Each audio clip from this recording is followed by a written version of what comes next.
Hi, welcome back. ನಂಗಂತೂ ತುಂಬಾ ದಿವಸ ಗ್ಯಾಪ್ ಆಗ್ಬಿಡ್ತು. ಯಾಕಂದ್ರೆ ಫೋನ್ ಸ್ವಲ್ಪ ರಿಪೇರಿ ಇತ್ತು. ಆ ಸರ್ವಿಸ್ ಸೆಂಟರ್ ಈ ಸರ್ವಿಸ್ ಸೆಂಟರ್ ಓಡಾಡಿನೇ ತಲೆ ಎಲ್ಲ ಬ್ಲಾಸ್ಟ್ ಆಗ್ಬಿಡ್ತು. ಅದಕ್ಕೆ ನಿನ್ನೆ ಫೋನ್ ರೆಡಿ ಬಂದೆ, ಇವತ್ತು ವಿಡಿಯೋ ಮಾಡ್ತಿದ್ದೀನಿ. ಡೆಡಿಕೇಶನ್ ನೋಡ್ತಾರೆ. ಅಷ್ಟೇನು ಒಂದು 15 ದಿನ ಗ್ಯಾಪ್ ಕೊಟ್ಟೆ, ನೀವೆಲ್ಲ ಮರ್ತೇ ಹೋಗ್ಬಿಟ್ರಿ ನಾನು ಇದೀನಿ ಅಂತ. ಏನ್ ಅನ್ನ ಒಂದ ವಾಪಸ್.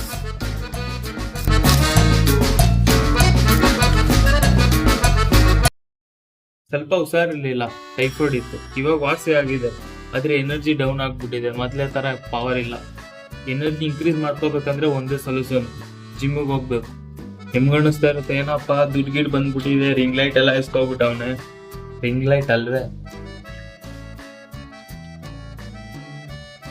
ನ್ಯಾಚುರಲ್ ಇಂಡಿಯನ್ಸ್ ಗೊತ್ತಲ್ಲ.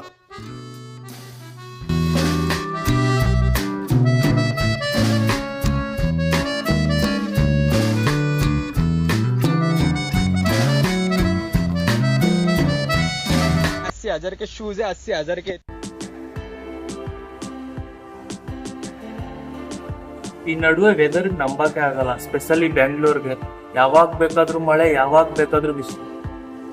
ಬೈದಾವೆ ವಾರ್ಮ್ ಅಪ್ ಆಗಿದೆ ಆಡ್ರ, ಇವಾಗ ಪುಷಪ್ ಹೊಡೆಯೋಣ. ಒಂದು ವರ್ಷ ಹಿಂದೆ ಜಿಮ್ಮಿಗೆ ಜಾಯ್ನ್ ಆದೆ.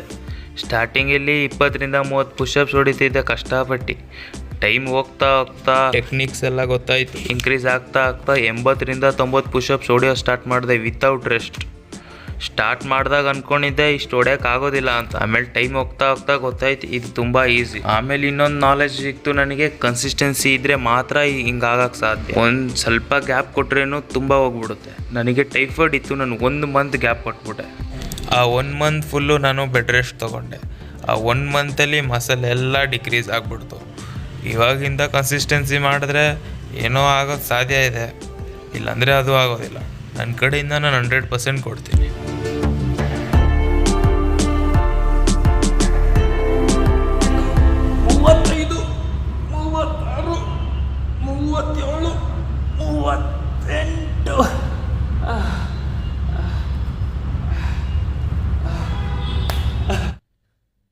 ಒಂದು ವರ್ಷ ಏನು ಕೊಟ್ಟೆ ಗ್ಯಾಪ್, ಇದು 1 ತಿಂಗಳು ಏನು ಕೊಟ್ಟೆ ಟೈಫಾಯ್ಡ್ಗೆ ಗ್ಯಾಪು. ಐಗೋ ತೊಡಕಾಗ್ತಿಲ್ಲ ಕರೆಕ್ಟಿಗೆ. ಸೂ ಬಿಚ್ಬಿಟ್ಟೆ, ಗಾಯ ಆಗೈತಲ್ಲ ಇಲ್ಲಿ. ತರ ಇರ್ವೆ ಕೆರ್ದಂಗೆ ಆಗ್ತಿತ್ತು ಅದಕ್ಕೆ.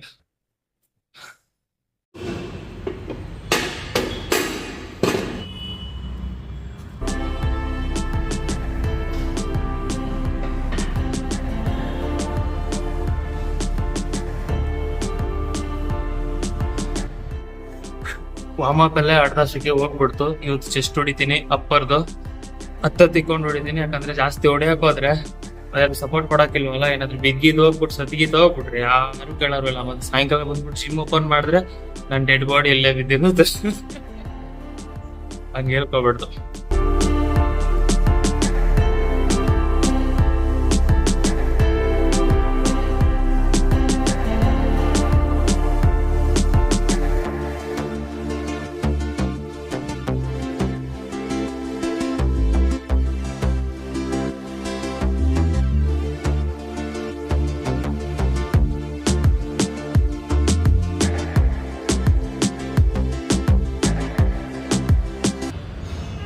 ಮೇನ್ ಪಾಯಿಂಟ್ ಏನಂದರೆ, ನಾವು ಎಷ್ಟು ವೇಟ್ ಹೊಡಿತೀವಿ ಅಷ್ಟೇ ಬೇಗ ಮಸಲ್ ಗ್ರೋತ್ ಆಗುತ್ತೆ. ನಾವು ವೇಟ್ ಹೊಡೆಯೋಕೆ ಹೋಗಲ್ಲ ನೋಡಿ, ಲೈಟ್ ವೇಟ್ ಎತ್ಕೊಂಡು ಹೊಡಿತಾ ಇದ್ರೆ ಮಸಲ್ ಗ್ರೋತ್ ಆಗಲ್ಲ. ಇದು ನಮ್ಮ ಅಣ್ಣ ಹೇಳ್ಕೊಟ್ಟಿದ್ದು. ಎಷ್ಟಾಗುತ್ತೆ ವೇಟ್ ಅಷ್ಟು ಹೊಡೆದ್ರೆ ಬೇಗ ಮಸಲ್ ಗ್ರೋತ್ ಆಗುತ್ತೆ.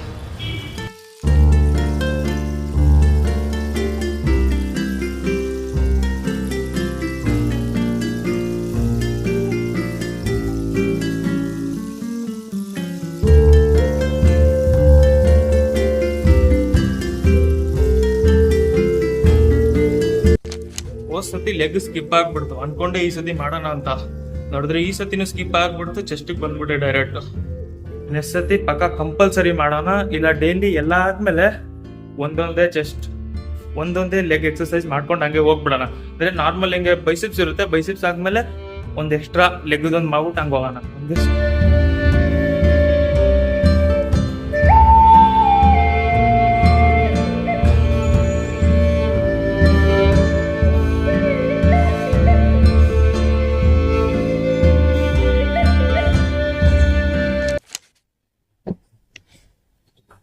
ನೆನ್ನೆ ನೈಟೇ ನೀರು ಖಾಲಿ ಆಗಿತ್ತು ಮನೆಯಲ್ಲಿ. ನಮ್ಮಮ್ಮ ಇದ್ರೆ ತಗೋಬರಕ್ಕೆ. ನಾನು ಹೋದೆ ಅಂಗಡಿ ತನಕ, ನೋಡಿದ್ರೆ ಅಂಗಡಿ ಕ್ಲೋಸ್ ಇತ್ತು. ನಾನು ಹೋಗಿದ್ದವಾಗ 10:20 ಆಗಿತ್ತು.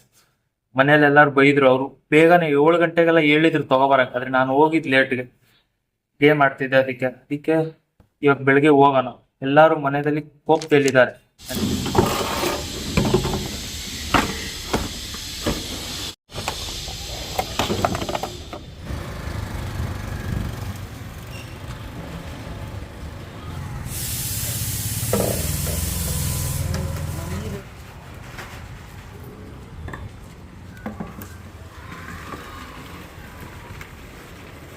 ಇಲ್ಲ ಹಾಕ್ಸ್ಕೊಳ್ಳೋದು ಯಾವಾಗ್ಲೂ.